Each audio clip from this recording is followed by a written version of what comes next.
Hey, hey, hey, it's Saturday. Saturday. TGIS. So, that introduction was brought to you by our newest artist, Mr. Mo Malik from Dubai. Thank you, Mo, for all your awesome artwork and teamwork. Makes the dream work. And we Mm-hmm. are back. It is Coffee, Chicks, and Comics. What? On a Saturday? Surprise Saturday. So, I actually like surprise Saturdays. I think that that's a good I think that's a really good name for it. yeah, Surprise, because you never surprise know what you're going to Saturdays. get. You never know who may drop by and make our thing go all complunky. And you never know what happens on this show because we have no clue what happens on this show. Once we hit the live button, we just kind of wing it. So, There's true welcome facts. to a new episode of Surprise Saturday with Coffee, Chicks, and Comics. I am your host, Nisha Mars, and here is my awesome co host, Miss Jessie Guys.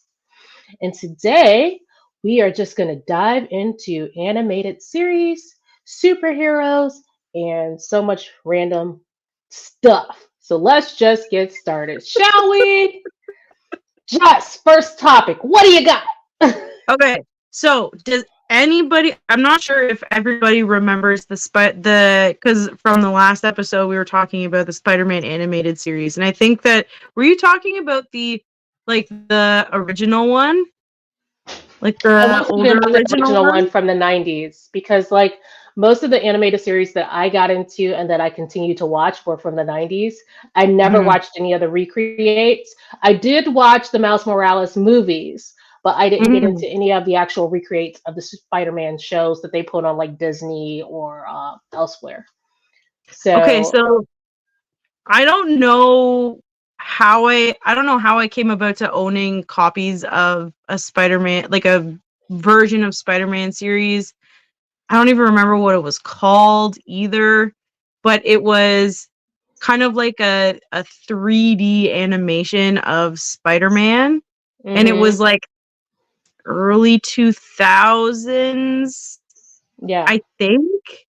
And because in the last episode we were talking about the school stuff, that in that particular series, I remember seeing him a lot in school Okay. because it would show him in school, and then it would show like him having to leave school or like the issues that he occurs with at school, like at Hmm. university, and I think because it where was I trying to go with this? Why and I can't remember his name either. The guy, the professor that turns into a lizard.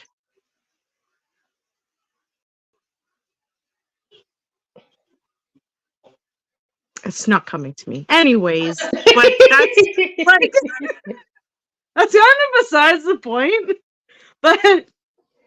But anyways, I don't know if other people know that that animated series even existed. And it was really good because it included like Silver Sable and a whole bunch of other villains that we don't normally like it was not as a common encounter, I guess. Whereas in this Nice. series it was a common occurrence to see all these like really different villains and stuff like that. Yeah. And cool. But yeah, what So, about you? I mean, I grew up in the 80s. So comics were literally the staple in my household. Like from every Saturday morning to every day after school between 3 and 5, it was all cartoon time, right? So I had real Ghostbusters. And I don't, I, you know, a lot of people go, well, what's the difference between real Ghostbusters and Ghostbusters? So the real Ghostbusters was actually based on the Ghostbuster movies. Like it actually had Egon in all of them. And then they came out with one called Ghostbusters, but it was about ghostbusting, but it didn't too much have like all of that symmetry of the characters and the comic of the and the movie kind of all in one inclusive. So there was the real Ghostbusters. Then there was Teenage Mutant Ninja Turtles. Then there was Alf. Then there was Garfield. Then there was Alley Cats. Then there was Care Bears. Then there was X Men. So, and then as we got older, X-Men stayed for a very long time in the 90s. So that was like literally all of my middle school through high school Saturday morning staple was Ren and Stimpy, then X-Men, but mostly Yes. X-Men. Yes. So, X-Men was and huge.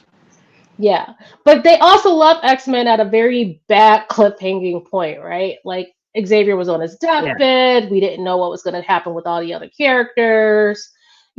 Mhm. Scott and Jean had just got married. It was a whole lot of things to do that was going on in the series in 1998, 1997 that they just kind of left open. But as Mhm. of January of this year, they released X Men 97, which is the continuation of that series and where they left off. And they pick up where they left off.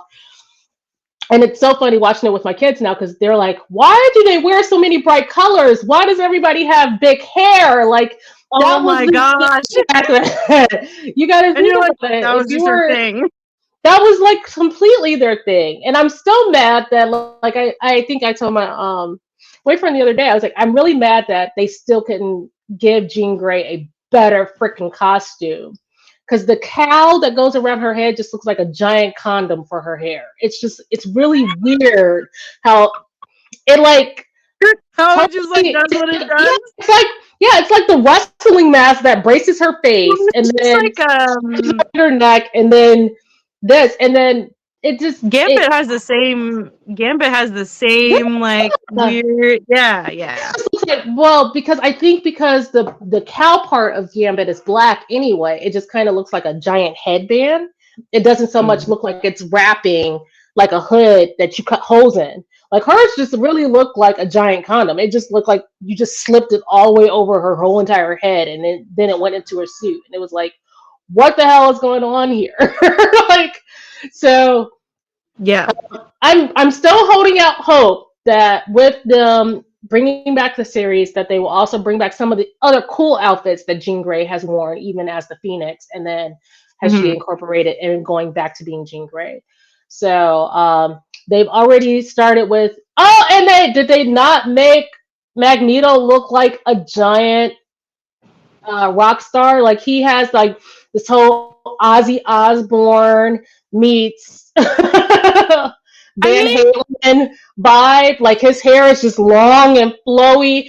I get Masters of the Universe vibes from him, but like at the same mm, time, they're tapping into all his real powers. Like it's like his real powers like are all coming to yeah, light. yeah. Those are I things that are I making me can excited about it.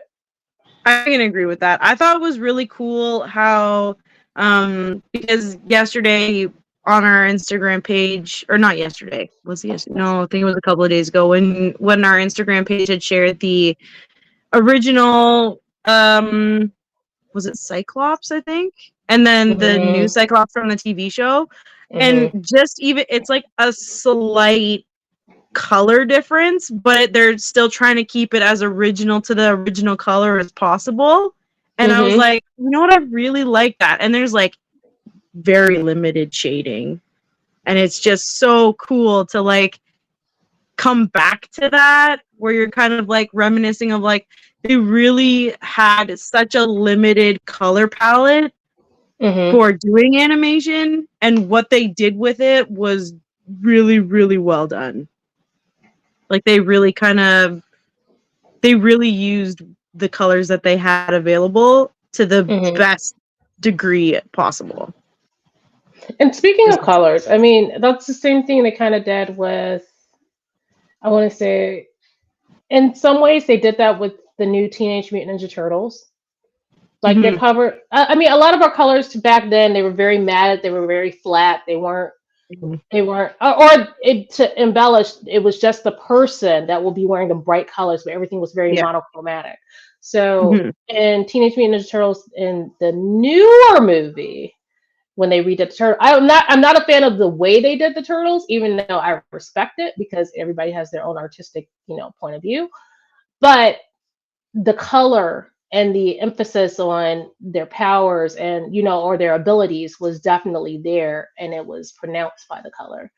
And I think Yeah. that's the same thing with even watching uh Kung Fu Panda 4 versus Kung Fu Pandas 1 through 3, because you saw how the color difference, you saw how sharper and crisper it got, and more Hmm. emphasis around the actual cast and the characters of the actual storyline, and not so much of the background and the forefront of it. So I Yeah, think it's like they have done a different way. yeah, like I think that there's so much more understanding now with color theory and how to balance everything, but also like the colors are just getting so much more saturated because our screens are changing. We're getting we're having more pixels. Hmm. So we can saturate our colors more, which creates a lot more contrast between like what we want in the background and what we want in the foreground. And it's so cool to see because like we grew up with like everything was always grabbing your attention because there wasn't much available to us, and then now Hmm. coming throughout all these years, like through video games, TV, all of it, it just got so much cooler. Hmm. even even the Hmm. comic books got so much cooler. Like everything looks so much more like It's like crisp. oh It's high def. yeah, That the resolution is high def. So yeah, yeah. it just, I mean, it makes it more appealing, right? And of course, today's day and age, you need stuff that holds people's attentions, because we have Mhm. 30-second spans. Like if we're on something, all right, you got 30 seconds to grab my attention before I'm like, okay, I'm flipping the channel. And it's almost Mhm. like the time limit of a commercial is 30 Yeah. seconds to a minute. If I can't grab your attention in 30 seconds to a minute, then there's no point of even Mhm. doing an episode or having these conversations. So, what can you do? This is why we start with a lot of energy, and then we dive right into the talk, talk, talk, talk, talk. Because what do you do to grab their attention? So now you've been sitting here for 12 minutes. So now you're like, okay, well, where's she going with this? Right. So now this is where you go, all right. So then we start actually throwing in all of those other features. You throw in your Yeah. special guests, you throw in your sneak previews, you throw in your whatever. We don't have any of that for you today. We only have conversations about everything that we have experienced in our animated world and our current society. So Yeah. a lot of times it happens that way. So we Mhm. dive right in, and today the only good fun animated feature point we have is our cherry blossoms, because they're really pretty, and it is cherry blossom season, even though right now it looks like a wintry hot mess outside. But let's hope in like a couple more Even weeks so. the sun will roar its beautiful face, and as we get closer to that solar eclipse, and everything is going to be, you know, Mhm. nicer. Yeah. So, Jesse, are Yeah. you in the path? So, Ohio is definitely in the path of the solar eclipse. So, we in Cleveland will definitely be seeing it. How about you? Yeah, we're gonna be seeing so even last year we didn't get to see the solar eclipse. Um this year we'll be able to see the solar eclipse. Okay. Yeah, so it'll be really cool. It's been a Cool. long time. Like I think the last time uh we saw a solar eclipse, or at least I guess Ontario saw a solar eclipse, would have been early 2000s, I think. Okay. Like it's been a while. Yeah, it's I'll 2024. have So, to go. yeah, it's Like, been a but don't while. take my word for it. Don't take my word for it. I may also be wrong, and that may just be the only one I remember. But it's been a long, long time since I've seen a solar eclipse. Yeah. Yeah, but it's really exciting to see one. So, Like, you're how over cool there is that? That would be very cool. But in other news, you're also working on our ordained water character, Evelyn. So how's that Yes, I am. going? It's How's the good. storylines and everything going? It's good. It's going Anything? good. It's a nice and interesting challenge because, um, like I said last episode, like I just didn't think about writing a seven sentence story. So I thought I Hmm. had to kind of like come up with a whole story all in one go. So when I was doing the thumbnails for it, that's what I was thinking about was what is actually being said between these characters, and what do I want on the page that you that kind of like combines everything that I want to be said. So Mhm. that way, because you're only getting a snippet, right? Mhm. And it's been a really interesting challenge for me. And uh, and I'm really glad that a medium like comics exists to tell stories, because it's just so cool. Like, you just don't get that kind of experience. But it's really Yeah. fun. What It's was really fun. what's one major comic today or even animated series today that you could say that impacts the way you think about writing a concept? I'm gonna say that the author Alan Moore has really impacted how I see and understand how to write comics. Um, I really like how there's how he adds a lot of contextual meanings to everything. Like Mhm. um, like From Hell is about Jack the Ripper, but it also includes like the Illuminati and like all these other things that like weren't probably necessarily related to Jack the Ripper, but it's a cool thing to think about that, he wasn't just doing it all by himself. Like, he was doing Mhm. it because he was part of a larger secret organization. Um, I also really enjoy like The Watchmen and V for Vendetta. If any comic ever impacted me the most, it was V for Vendetta. Why? Oh, because Three of highlights. two Three things I highlights. liked about it. Yeah, or Three? three. Three. Okay, okay. So I liked the actual story itself. Like, the fact that there's a person out there enacting as a vendetta, but I also like that that vendetta chose to remain anonymous, because he wasn't Mhm. trying to act for himself. He was trying to act for himself and others, and kind of Okay. bringing that awareness to people. And that was really cool, because it's a a true, I'm gonna say a true hero, because he didn't want recognition for what he was doing. He just wanted Mhm. change. um I also like the full philosophical parts of it, like when Mhm. on the mirror, the Viviri Venevirus Virum Vici. So through Mhm. the power of the universe, I while living power of the universe, I while living no, through the power of truth, I while living can change the universe. Mhm. And it just like hits you in a different spot sometimes. So I read it every year, specifically to see what I can pick up next. Mhm. And that's what I like about it. That no matter how many times I read it, I always get something new. So I think a lot of my writing comes from either life experience or animation. Like it just Mm. it's from either something that I've watched and watched over and over again and found something new every time I watched it, or it's definitely from the things that I repeatedly go through in life where I'm just like, why? So I write from both of those experiences. You write from if you were bullied in high school. I write from if you were the cool kid in high school. You could write from a time when you thought you were the cool kid in college, or you could just write about your college experience overall. Which again, like Leon's had mentioned in our last episode, it can get boring if you're writing about life. So you try and spice it up with something else. So if you're in the middle of final exams and apocalypse is about to end the earth, it makes for a more compelling story. Why not to take that final exam? So, right. Yeah, that makes sense.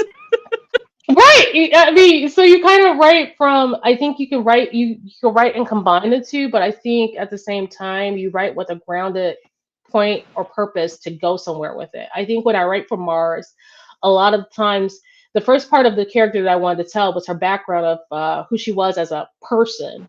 And now I'm Mhm. writing from where she came from as her experiences in life. So we got to see in You're Hired her experience in MIT, and then her having that choice of either going to work for Lycos or going to work for the director, and even choosing using her sixth sense in a way to figure out, hey, I don't think I should work for either of you, but if I have to pick the two of the lesser evils to intern for, I think I'm going to go with Lycos, right? Mhm. So, and then coming to find out, coming to grasp with that and what that looks like. So then her next journey will be going into where did she even come up with her, what was her foundation points of why she stayed.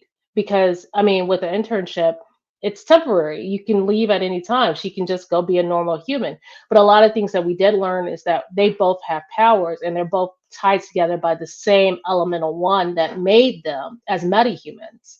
So with her not knowing how long hers will last and him being completely infused with it and watching all of his issues with dealing with the chemical imbalance of it all, there she feels obligated now to actually work for him because she's helping not only solve the mystery of why we have ill, but we're also why he has anger issues. So Yeah. um, I think that's a cool dynamic to look at. Some of the content that I like, um, or I've learned to like. I hadn't always been a big anime or manga person. Like that's just not been my genre. I grew up with Pokemon, Yu-Gi-Oh, and stuff like that. But as I got older, I kind of, I would read Tango Tanji. I like the books that you could flip back and forth, and it has three or four stories in one. I wasn't big on watching it though. But so then my boyfriend in the last month has introduced me to Crunchyroll, which has a Oh lot my of gosh, Crunchyroll. Yes. adult animated series. So Death Parade has been my newest passion because Death Parade has a balance of heaven and hell. And it's like they have the arbiters that are supposed to not have any biases and they're not supposed to be, they're basically like Mhm. these very droned, non emotional, non attached humanoids, but they're not human. And they're Yeah. put in the place to judge and trial before your soul gets sent to heaven or hell. And I like the concept of it, but I also like the concept that he decided to take one of the humans that was so confused and couldn't remember where she came from or anything about how she got there or any of her guilt and make her his pet, one of the arbiters did. And so, but the rule is that humans can't remain in the land of limbo for too long because then they start to deteriorate or decay. So now the fight is how can she stay? Because she wants to stay. She doesn't want to move on. And she's now learned some of the things of who she is, but she doesn't feel that she can move on. She doesn't feel that she's been judged efficiently to move on. But if she Oh, that's stays, cool. she's just going to deteriorate and become nothing. So she's basically going into the void anyway. If she goes, she still doesn't know if she's going to go to heaven or hell because she doesn't remember what she did. So she's still going into another limbo for herself. Yeah. So I love concepts like that. I love learning about like um, the nine circles of hell, Oh, like Dante's Inferno? yeah, like Dante's Infernal, and Mhm. then just different things about like different afterlife thoughts in different religions and cultures and how they come to be and reincarnation and because it keeps the imagination. I think it keeps when we think about our characters dying, do they really die? And we've seen like even in X-Men, you've seen Jean Grey come back from the dead so many times. You've seen, Xavier escape death so many times, Magneto Mhm. escape death so many times, Wolverine, who should have been dead like 42 fights ago, has never died because of his metal alloys in his body. But can what I guess it's like, are they in a constant limbo then, or are they actually living their true life? That's kind of one of those questions that we have to constantly ask ourselves. So, There's a really interesting concept posed by oh my god, why can't I never remember names? It's I don't think his name is Don Hancock. That's not his name, but his last name is Hancock. And he's a journalist who who focuses mostly on um, ancient dead civilizations, and Mhm. he believes that we are a that we are an amnesic like amnesic humans, that we don't, like, we were supposed to remember what happened before, but we somehow, when we come back, we get amnesia and we don't remember, and that's why we continue in the same cycles. Mhm. So that's just kind of like, it's a really cool concept to think about, because that's like, it kind of like makes a little bit more sense of like, well, it makes sense, but it also makes no sense at all either. But it's also, it's just one of the things that like you can add to your like thought about how, like, what kind of happens after death, or like what are the other possibilities that can be explored. Mhm. Mhm. So I like the way that's Supernatural explained their afterlife. Like, it was just one, they're always driving through the woods in most of the Supernatural episodes, and they were always driving to these remote cities and states and stuff in the Northwest. So it for them, their afterlife was the Northwest. It was them constantly on the move, constantly on the drive, but they're not hunting anything anymore. They're just enjoying the ride. So it was almost like the cowboys and riding off into the sunset type of moment. And mm, I like the way that a lot of people depict that this afterlife is this great peace. It's this great center with yourself, because I think a lot of times, even when we saw in City of Angels, you can come to your great peace in life, and then death happens, and then for the people that you leave behind, it's no peace anymore. They're still having to now grieve and pick up pieces and change mm, their timeline or change their plans. So to have all of those concepts kind of come into fruition for some people, I think that's the thing that movies and animated series and cartoons have given us, is these great piece of what peace of mind can look like if you were to die tomorrow. And then yeah. coming into acceptance of letting go, because a lot of us are scared of death. So they're like, oh my God, I don't want you to die, but it's okay to let go. And I think with Land Before Time, which is that's ultimately going to be the only movie that I ever cry at, that and probably Lion King when the dad dies, but mostly Land Before Time when the mom dies, right? Because that Yeah. was so sudden and so abrupt in the Hmm. way she died. It was just, Yeah. it was startling. And I think when I first saw it, I was 6, so I cried for like a week. Like every time I Yeah. thought about it, and Oh I'm yeah. like grabbing my mom's leg, and I'm like, "No, don't leave!" And I like sat on her foot, and she was dragging me around the house, and I'm like, "Where are you going?" She's like, I'm going to the store." Don't go to the store. Like you just kind of come through these concepts, right? So Yeah. teaching our kids how to deal with life and death, and I think that's what we stay away from. But a lot of times, if they're watching it, making them understand it and making it in a relatable fashion of these cartoons or these movies or these books that they're reading can be the most helpful ways to allow that grief and let out happen. Hmm. So there's a young lady that wrote a book about grief and love and loss. Her name is Monica. Um, what's Monica's last name? Monica Garrett. And she wrote a book about, a child losing their father. And so hopefully we can have her on the show soon. I really want to have her on the show. I think she said she'll be able to come on in April.